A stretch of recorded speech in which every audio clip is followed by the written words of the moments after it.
Hello दोस्तों, dictation start होगी 3 second बाद।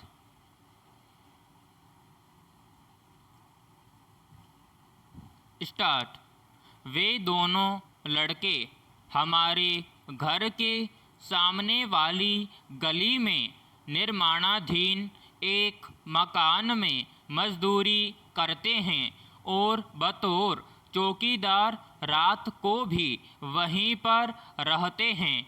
साल भर के इस्तेमाल के लिए अभी कुछ ही दिन पहले खरीदी गई 3 क्विंटल गेहूं को अपने घर की पहली मंजिल पर रखे हुए ड्रम में डलवाने के लिए कल देर शाम में उन दोनों को थोड़ा मोल भाव करके 80 रुपये मजदूरी देना तय कर अपने घर ले आया।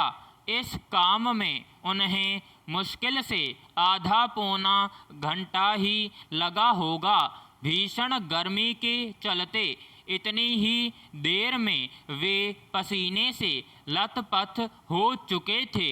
इस दौरान न जाने क्यों मुझे खुद ही लगा कि इस तथाकथित छोटे से काम के लिए भी उनकी शुरुआती 100 रुपये की मांग बिल्कुल जायज़ थी। शायद इसीलिए मैंने पहले से तय किए गए 80 के बजाय 100 रुपये जब उनकी हथेली पर रखे तो उनके चेहरे पर अनायास उतनी खुशी और आँखों में उभरे संतुष्टि के भाव देखते ही बनते थे। जाने से पहले मैंने उन्हें फ्रिज में रखा ठंडा ठंडा शरबत पिलाया तो उनके चेहरे पर उभरी सुकून की इबारत स्पष्ट रूप से पढ़ी जा सकती थी। लेकिन इस पूरे प्रकरण में मुझे अपने कलेजे में जो ठंडक महसूस हुई उसका इकलौता गवाह सिर्फ मैं था। पैराग्राफ। याद कीजिए, हम अक्सर ही रिक्शा चालकों से महज 5-10 रुपये कम करवाने के चक्कर में अपनी ढेर सारी ऊर्जा खर्च कर देते हैं। रही बात इन 5-10 रुपयों की, तो जनाब यह 5-10 रुपये हमारे लिए तो शायद ही कोई विशेष महत्व रखते होंगे, लेकिन दूसरी ओर सुबह से लेकर शाम तक एक एक करके कई सवारियों द्वारा कम करवाए गए इन 5-5, 10-10 रुपयों की बदौलत कम हुई थोड़ी सी धनराशि भी उनकी गृहस्थी के लिए मुश्किलें काफ़ी हद तक बढ़ा सकती हैं। रिक्शा पर बैठे बैठे या फिर अपने गंतव्य पर पहुंचकर भी अगर हमें एक क्षण के लिए भी लगे कि रिक्शा वाले से तय किए गए पैसे वाकई कम हैं और हम खुद ही रिक्शा चालक को तयशुदा पैसों से कुछ बढ़कर भुगतान कर दें, तो इसके परिणाम स्वरूप उनकी आँखों में उभरी संतोष की चमक हमें भी सचमुच बहुत संतुष्टि प्रदान कर सकती है। पैराग्राफ। मुझे याद पड़ता है कि जिस किसी दिन मैं सुबह अपने रूटीन समय से थोड़ा जल्दी उठ जाता हूँ तो अपने तयशुदा वक्त पर ही आकर अखबार डालने वाला लड़का उस दिन मुझे न जाने क्यों देरी से ही आता प्रतीत होता है। मैं उसे जल्दी पेपर न डालने के कारण डांट भी देता हूँ, उसके यह स्पष्ट करने पर कि कभी कभार पीछे से ही अखबार देरी से आने के कारण वह उन्हें समय पर बांट नहीं पाता, जिसकी वजह से अखबार बांटने के बाद उसे स्कूल जाने में भी देरी हो जाती है। तो मुझे खुद पर ही शर्म आ जाती है। वैसे भी गर्मी, सर्दी, बारिश, मौसम कैसा भी क्यों न हो, हर मौसम में हर दिन ये लोग अपने काम को बखूबी अंजाम देते हैं। यह सोचकर मुझे अपनी गलती का एहसास होता है। पैराग्राफ। घर में काम करने वाली बाई किसी दिन जब देर से आती है तो आम तौर पर घर के मालिक उन्हें डांट फटकार लगाते हैं। उस दिन की पगार काट लेने की या फिर काम से छुट्टी देने की धमकी तक देने से बाज नहीं आते। लेकिन जब कभी पता चलता है कि वह तो अपने बीमार बच्चे को डॉक्टर से दवाई दिलवाकर सीधे काम पर ही आ रही है, तो शायद अफसोस होता है। पैराग्राफ। ये तो कुछ उदाहरण भर हैं मेहनत मजदूरी करने वाले लोगों के प्रति हमारा दृष्टिकोण मानवीय हो और हम कम से कम व्यक्तिगत स्तर पर तो इनका शोषण न करें।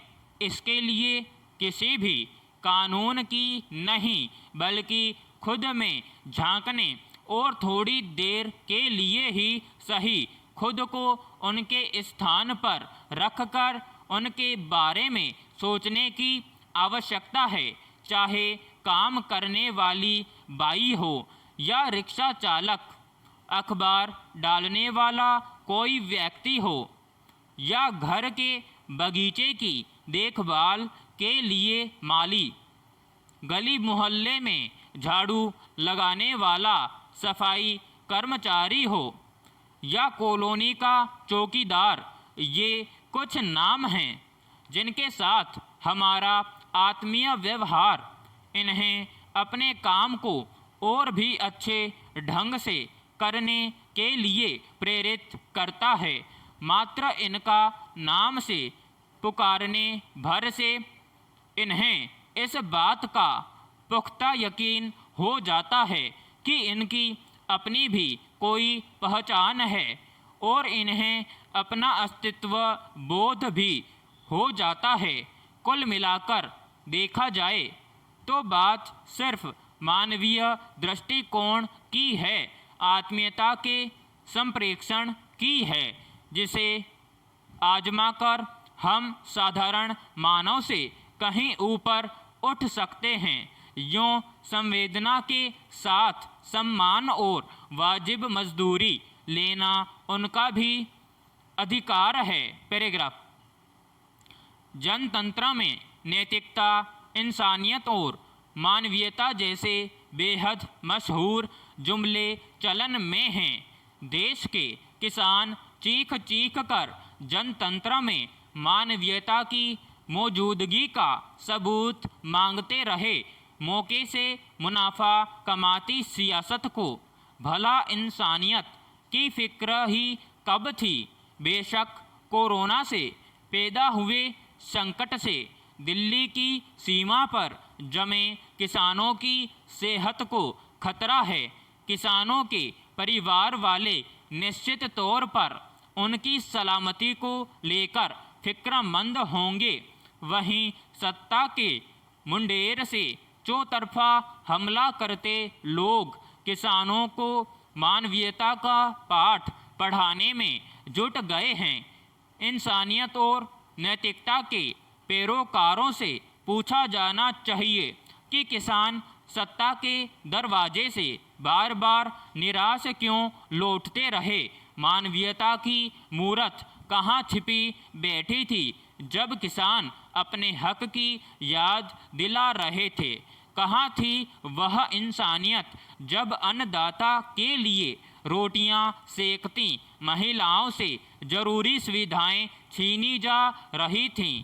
खांचों में बांटने के बजाय किसान आंदोलन को मानवीय आधार पर सुलझा लिया जाता तो संभवतः अनहोनी की आशंका कम हो सकती थी। क्रूरता की दीवार से संवाद के प्रवाह को रोक कर जनतंत्र की सतह में जमी काई कम नहीं की जा सकती।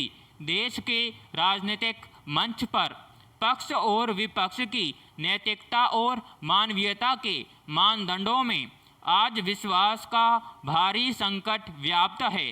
दोनों एक दूसरे को पछाड़ने की जुगत में वोट के चौसर पर मात्र सत्ता लिप्सा की लहरों से जब खेल रहे हैं तो समझना आसान है कि आखिर बलिदानियों से मिला हमारा लोकतंत्र कैसे सांस लेगा। विराम समाप्त।